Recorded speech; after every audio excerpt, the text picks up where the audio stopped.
Tidak ada sebuah organisasi sosial keagamaan yang sebesar Nahdlatul Ulama ini.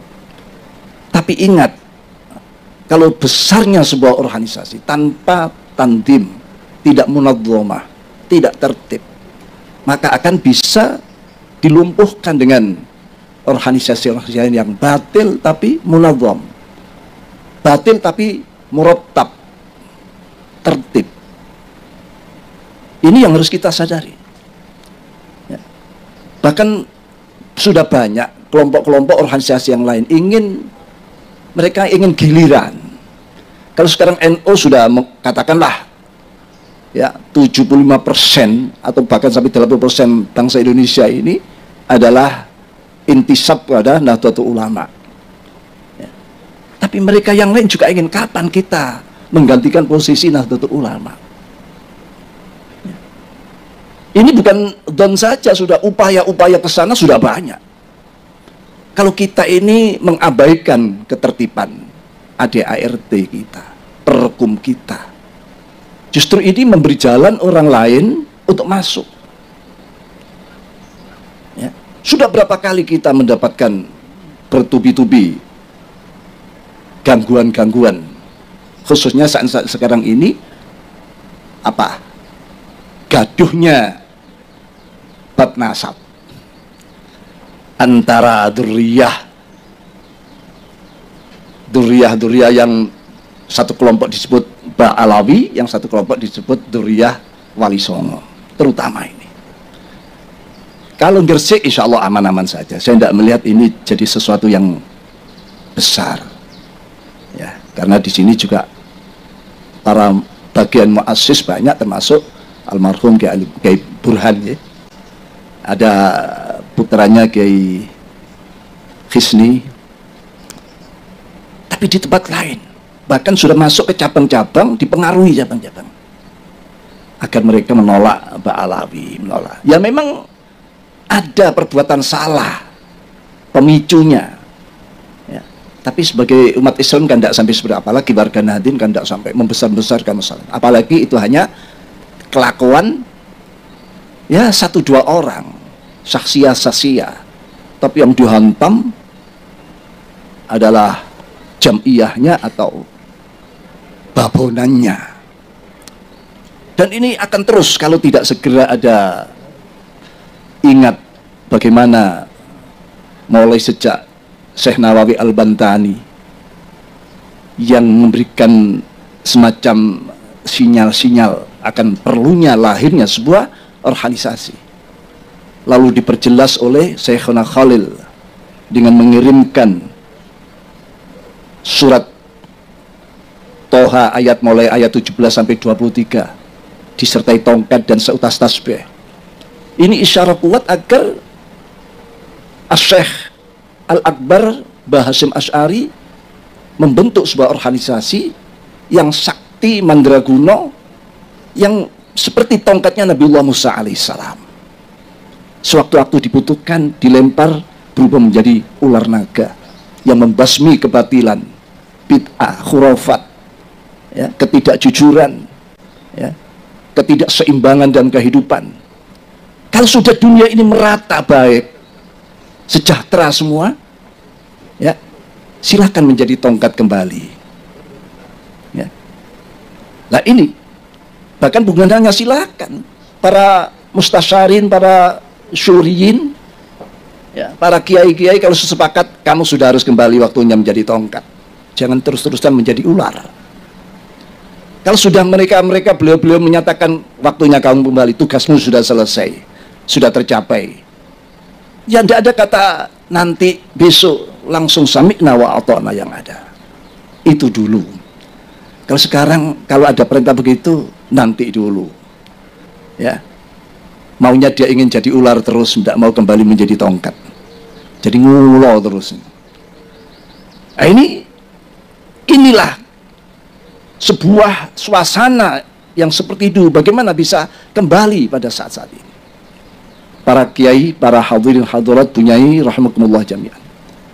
Saya sampaikan masalah kegaduhan ini berbahaya karena menyangkut ilmiah, ilmiahnya mulai dari Syekh Nawawi, katakan Syekhana Khalil, Mbah Hasyim. Itu keterikatan dengan para dzurriyyat Mbah Alawi itu sangat ketat, antar guru dan santri. Berapa gurunya Syekh Nawawi, santrinya, gurunya Syekhana Khalil dari Mbah Alawi. Bahkan di dalam ini buku yang nanti di launching itu disebutkan oleh Syekh Akbar Syekh Basim Asy'ari di dalam muqaddimahnya. Ya. Bahkan PCNU pertama kali yang dibentuk di Jombang pada tahun 1928 itu mustasarnya Basim Asy'ari dengan Habib Muhsin kalau tidak salah, dan itu dibentuk di rumah beliau. Surabaya, Gresik, tidak bisa lepas kan ini babakan ilmiahnya. Lah, Nahdlatul Ulama memuliakan seseorang bukan karena nasab sebetulnya. Nasab itu hanya sebagai tanda, lambangnya, tapi keilmiahannya, keilmuannya, dan ketakwaannya itu. Ini sebetulnya. Jadi tidak membela sana, tidak membela sini sebetulnya. Siapa yang takwa? Siapa dzurriyyahnya Wali Songo? Wong saya ini juga termasuk bagian daripada Nusantara. Kalau belum masuk pada tataran ulama Nusantara, saya ini bagian Nusantara juga. Cintanya pada Wali Songo ya tidak perlu dilakukan. Tapi kalau ada orang baik punya jasa, ya itu. Jadi kalau ini terus-menerus dibiarkan, lagi hal ini saya ingat sebetulnya timbulnya hal-hal semacam ini itu karena penyakit ujub. Saya pernah mendengar tokoh ulama antara lain Syed Muhammad Ali Al-Maliki pernah menyatakan sebuah riwayat hadis, idza ra'aitum syuhan muto'an ya. Wa hawan muttaba'an wa ijabal mar'i bi ra'yi fa'alika bi khassati nafsik. Kalau kamu sudah menemukan gejala-gejala ya. Gejala apa? Syuhan muto'an, kekikiran yang sudah selalu diikuti, kikir untuk kebaikan, perjuangan. Wa hawan muttaba' dan hawa nafsu yang selalu diikuti, dibuat imam. Wa ijabal mar'i, dan seseorang yang sudah menganggap dia paling benar sendiri, yang lainnya salah. Orang kalau sudah menganggap dirinya paling benar, timbul sifat yang lain, kesombongan, tidak mau menerima kebenaran dari orang. Benar harus dari saya, yang lain tidak boleh. Itu ijabal mar'i. Ini lebih bahaya daripada dosa besar. Kalau dosa besar Allah masih kerso memaafkan, mengampuni, apalagi kalau kita taubat. Tapi kalau ijabul mar'i al-ujub, ini orang sudah menganggap dirinya lepas dengan Allah, dirinya sendiri, tidak ada campur tangan Allah. Ini berbahaya ya. Makanya di situ dikaitkan dengan sebuah hadis, banyak itu di Ashabis Sunan banyak terjadi. Ada kisah dalam hadis, bisa dibuka di Sunan Nasai, Sunan Ibnu Majah, dan berbagai Ashabus Sunan meriwayatkan ini. Pada suatu ketika sedang ada majlis di Rosa Dars ya, para sahabat senior-senior pada Rasulullah, antaranya sahabat Anas, sahabat Jabir ya, dan beberapa sahabat yang lain. Di situ juga sahabat Abu Bakar, sahabat Umar, sahabat Ali, sahabat Utsman absen saat itu. Sahabat Anas bercerita, saya ketemu dengan seorang pemuda yang luar biasa ibadahnya. Kalau siang puasa tidak pernah berhenti, kalau malam sholat ya semalam suntuk. Anak muda ini jelas-jelas mengungguli para senior-seniornya. Saya lihat sahabat senior tidak ada yang punya amalan seperti dia. Diceritakan para sahabat. Nanti kita tanyakan pada Rasulullah. Akhirnya begitu Rasulullah miyas di masjid itu, sahabat langsung tanya, ya Rasulullah, saya ketemu dengan pemuda ini seperti ini. Dia katanya dari kabilah ini, dari pedukuhan ini, keturunan ini. Apa jawab Rasulullah? Ma'arif. Saya tidak kenal dia. Loh, katanya dia kabilah ini, bin ini, bani ini. Ma'arif, saya tidak kenal. Tiba-tiba anak ini masuk dari luar dalam keadaan wajah ini masih basah dengan air wudhu, tangannya ini nenteng terompahnya masuk. Begitu sahabat-sahabat tahu, termasuk Anas, ya Rasulullah, ini anaknya yang saya ceritakan padamu ya Rasulullah. Begitu Rasulullah melihat anak tersebut, pemuda tersebut, Rasulullah komentar, ra'aitu ala wajhi safa'atan minan syaitan. Loh, kok wajah anak ini ada stempel setannya? Saya melihat di wajah anak ini ada stempel setan. Loh, kan terkejut semua statement Rasulullah seperti itu. Yang dipuji-puji, sholatnya, puasa luar, tiba-tiba Rasulullah kok komentarnya ada stempel setan. Akhirnya anak ini berjalan mendekat, ya, dipanggil Rasulullah, tidak mengucapkan salam. Ditanya, ayu hasyab, hal hadasta nafsak, in anta bainal aqwam baina haula bi annaka khair minhum. Apakah ada kentek di hatimu kalau kamu ketemu dengan kaum-kaum yang mulia ini, kamu merasa lebih baik daripada mereka, lebih mulia juga? Apa jawabannya? Allahumma na'am ya. Iya ya Rasul. Saya ketemu siapa kecil semua. Padahal itu sahabat senior-senior waktu itu. Ada sahabat Bakar, sahabat Umar, sahabat Ali. Dianggap kecil di hadapannya. Setelah itu anak ini tanpa bicara, tanpa ngomong A, I, U, langsung meninggalkan, masuk masjid. Begitu masuk masjid, Rasulullah menyatakan, mayyatul hadasyab. Siapa yang berani meringkus anak ini? Saya perhalus, yaktul, saya akan meringkus. Karena ini perintah Rasulullah, Abu Bakar, anak aktulu, saya akan meringkus anak ini. Dikejar anak ini masuk masjid. Ternyata ini takbir, Allahu Akbar. Berhenti Abu Bakar. Huwa yukabbir, huwa yusalli, wa rasul yanhani an qatilil musalli. Dia sholat, takbir. Padahal Rasulullah melarang aku ganggu orang-orang sholat. Saya kembali matur ke Rasulullah. Kembali balik lapor Rasulullah. Ya Rasulullah, huwa yusalli. Asalnya sampai tangan, mata tamal ya Bapak. Apa yang kau kerjakan? Huwa yusalli ya Rasulullah. Wa anta tanhani an qatil musallin. Paduka kan melarang saya ganggu orang sholat. Akhirnya harus jawab lagi, mayyatul hadar rajul. Sahabat Umar, ana ya anak aktuluh, saya akan meringkus anak ini. Sahabat Umar masuk, anak ini sedang sujud. Berhenti sahabat Umar. Wa sajidi minas sajidin, wa musalli, wa yusalli, wa rasul yanhani an. Dan Abu Bakar pun kembali, dia huwa khair minni. Saya ikutan Abu Bakar. Tidak jadi. Ikut Abu Bakar saja. Ditanya, mada ta'mal ya Umar?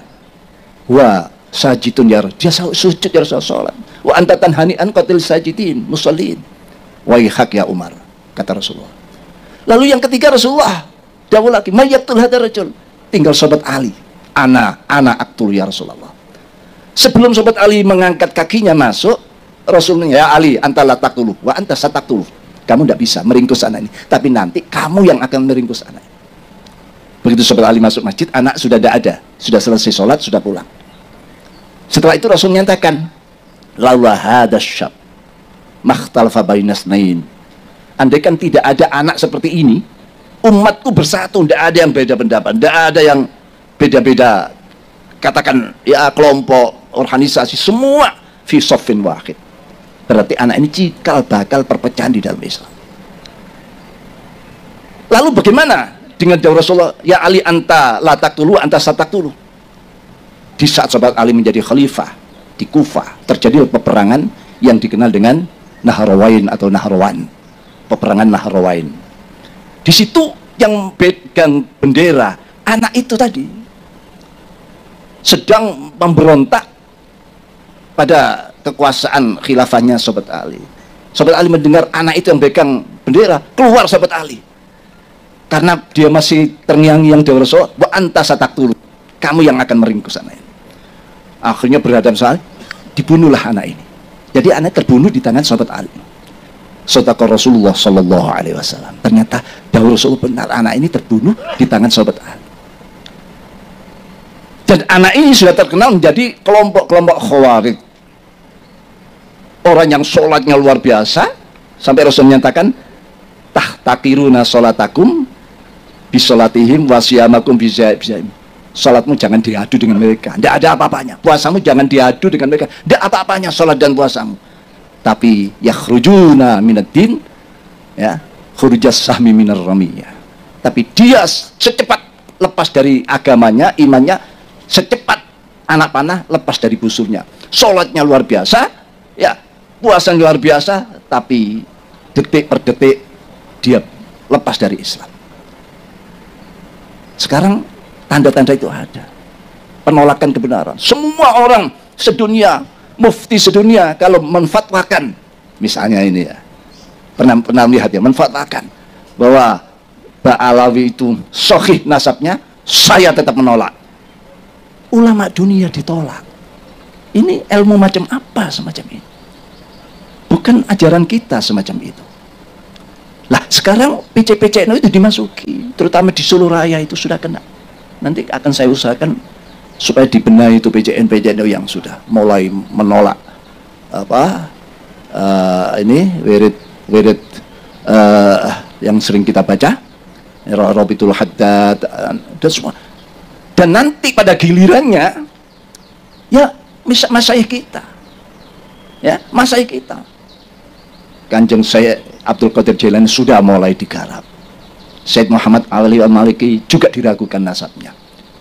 Nanti digilir semua. Di belakang itu siapa? Wahabi. Yang memang berani dia menolak seperti itu. Kebenaran ditolak. Dan sebagian daripada Syiah. Ini perlu kami sampaikan di acara yang sangat penting ini, untuk bagaimana intisab kita pada Mbah Hasyim Asy'ari, Syekhana Khalil, Mbah Syekh Nawawi Bantani sebagai muassis, sebagai pemberi sinyal-sinyal, ya. Lalu kalau sampai terimbas penyakit itu, tidak sadar kalau kita ini sebetulnya menolak Mbah Hasyim, ya. Inilah cara mereka ingin, bagaimana NU ini yang begitu sudah besar ingin digelir, mereka punya keinginan untuk bisa menguasai Indonesia. Tadi sudah disebutkan lagi Asep, tanpa lahirnya ulama tidak ada, kita tidak mengenal negara. Memang NU dilahirkan sebagai hadiah untuk negara Indonesia ini, hadiah untuk Indonesia ini. Tidak ada Nahdlatul Ulama, tidak ada fatwa jihad, tidak ada resolusi jihad, tidak akan terdengar takbirnya Bung Tomo sebagai 10 November dan lain sebagainya. Ini khusus pada pengurus NU, agar jangan penyakit itu lalu mengimbas ke Jawa Timur, pokoknya kalau ini sampai kena, yang terkena adalah para muassis Jamiah Nahdlatul Ulama. Artinya apa? Berarti ya sudah busung, ya. Kita tidak bela Ba'alawi. Kasusnya kan dengan individualnya, dengan Habib A, Habib E, Habib ini. Ya Habib ini saja yang garap. Kenapa kok yang salah ini Habibnya, orangnya? Kok klannya atau organisasinya ini yang digarap? Berarti memang sudah punya tujuan untuk mengaburkan. Habaib tidak semuanya baik, banyak yang yang baik-baik, jasanya besar, banyak. Duriyah Wali Songo, jasanya besar. Indonesia bisa mayoritas Muslim, negara yang semula agama lain, sekarang itu jasanya Wali Songo. Kita bagian daripada Wali Songo. Kita bela, masa PBNU dianggap bela nih Habaib, menjadi jongosnya Habaib, menjadi budaknya, menjadi anunya Ba'alawi. Ini memang cara-cara mereka seperti itu. Mudah-mudahanlah ini pencerahan, menjadi pencerahan, bukan malah menjadi ruwet. Buyar ini tambah ruwet. Pidato apa itu tadi? Jangan malah jadi kalau saya sih tidak ada masalah, sampean kritik, bahkan sampean bully, sampean apa, tidak ada masalah. Sampean suruh turun dari orang Islam, sekarang saya turun. Tapi kan ada mekanismenya.